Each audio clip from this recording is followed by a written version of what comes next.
ఈ రోజు ఈ వీడియోలో Harihara Veeramallu part 1 sport versus spirit అనే సినిమా గురించి మాట్లాడుకుందాం.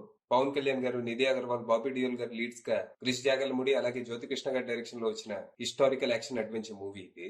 ఈ సినిమా స్టోరీ ఏంటి, దీని మీద నా ఒపీనియన్ ఏంటి అనేది ఇప్పుడు తెలుసుకుందాం పదండి. ముందుగా ఈ సినిమా స్టోరీ ఏంటంటే 16వ శతాబ్దంలో ఓ పక్క మొఘల్ సామ్రాజ్యం మన దేశం మీద పడి మన సంపదను దోచుకుంటూ మనల్ని బానిసలుగా మార్చాలని అరాచకాలు సృష్టిస్తుంటే, ఇంకో పక్క వీళ్ళకి తోడుగా తెల్లదొరలు కూడా మన సంపదని వాళ్ళ దేశానికి తరలిస్తూ మనల్ని పీచి పిప్పి చేసే పనిలో ఉంటారు. ఈ టైంలో మన హరిహర వీరమల్లు ఆ నవాబులు తెల్లదొరల దగ్గర నుంచి తిరిగి మన సంపదను కొట్టేసి దాన్ని ప్రజలకు పంచిపెడుతూ మంచి దొంగగా పేరు తెచ్చుకుంటాడు. అయితే ఓ సందర్భంలో నమ్మిన వ్యక్తి మోసం చేయడంతో మన వీరమల్లు హైదరాబాద్ నవాబ్ అయిన కుతుబ్ షాకి దొరికిపోతాడు. అయితే వీరమల్లు సామర్థ్యాన్ని గుర్తించిన కుతుబ్ షా తనకో పని అప్పగిస్తాడు. మొఘల్ చక్రవర్తి అయిన ఔరంగజేబ్ తన దగ్గర నుంచి ఎత్తుకెళ్లి ఢిల్లీ కోటలో దాచిపెట్టిన కోహినూర్ వజ్రాన్ని తిరిగి తీసుకురావాలని మన వీరమల్లుని అడుగుతాడు. ఇక ఎప్పటి నుంచో ఈ అవకాశం కోసం ఎదురు చూస్తున్న వీరమల్లు అందుకు ఒప్పుకొని ఢిల్లీ బయలుదేరతాడు.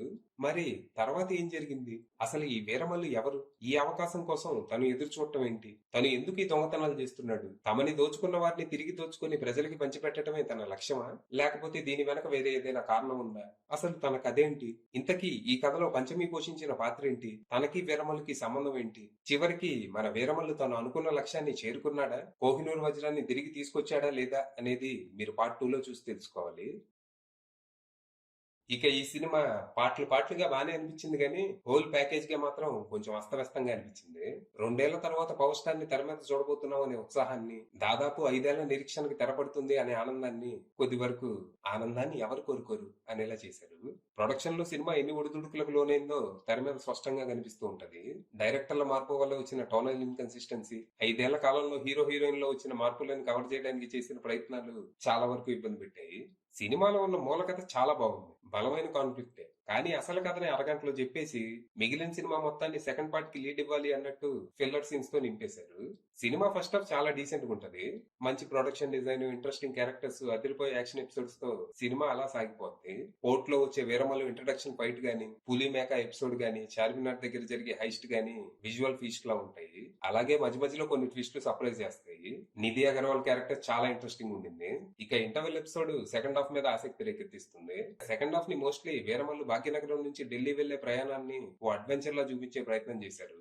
కానీ ఇక్కడ విఎఫ్ఎక్స్ అండ్ సిజిఐ చాలా పూర్ గా ఉండటంతో ఆ అడ్వెంచర్ లో భాగం అవడం కొంచెం కష్టంగా మారింది. ఇక మధ్యలో వచ్చే ఫ్లాష్ బ్యాక్ ఎపిసోడ్ లో అసలు ఈ వీరమల్లు ఎవరు, తన మోటివ్ ఏంటి అనేది బలంగా అనిపిస్తూ మొత్తం సినిమాని దీని చుట్టూ ఎందుకు నడపలేదు అని డౌట్ కలిగిస్తుంది. ఓయా, అన్ని పార్ట్ 2 లోనే.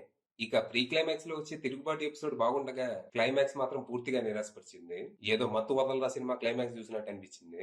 హీరో విలన్ మధ్య షోడౌన్ గానీ, కనీసం డైలాగ్ బాజీ గానీ లేకుండా త్రిబుల్ లో సీన్ గుర్తొచ్చేలా సినిమాని ఎండ్ చేస్తారు. ఇక పర్ఫార్మెన్స్ విషయానికి వస్తే, ముందు తెర మీద నాకు మా పవర్ స్టారే కనిపించినా తర్వాత అంతా వీరమల్లే కనిపించాడు. ఆయన చాలా కష్టపడి, ఎంతో ఇష్టపడి ఈ క్యారెక్టర్ ని ప్లే చేశారు. ఇక పంచమిగా నిధి అగర్వాల్ బానే చేసినా, ఫస్ట్ హాఫ్ లో ఇంట్రెస్టింగ్ గా చూపించిన తన క్యారెక్టర్ ని సెకండ్ హాఫ్ లో బ్యాక్గ్రౌండ్ ఆర్టిస్ట్ గా మార్చేయటం మాత్రం బాలేదు. ఇక ఔరంగజేబ్ గా బాబీ డియోల్ మెప్పించగా, సినిమాలో మిగిలిన ఆర్టిస్టులంతా తమ పాత్రలు పరిధి మేరకు నటించి ఓకే అనిపించారు. కాకపోతే పెద్దగా చెప్పుకోదగ్గ క్యారెక్టర్స్ అయితే ఏవీ లేవు.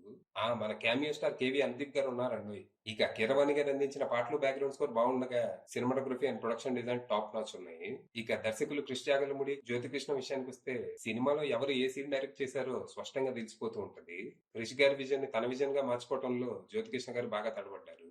అయితే ఒకటి, ప్రొడక్షన్ అంత మెస్సీగా సాగిన పట్టు వదలకుండా ఆడియన్స్ కు కొత్త ఎక్స్పీరియన్స్ ఇవ్వాలని ఏఎం రత్నం గారితో కలిసి ఆయన చేసిన ప్రయత్నాన్ని మాత్రం మెచ్చుకొని తీరాల్సిందే.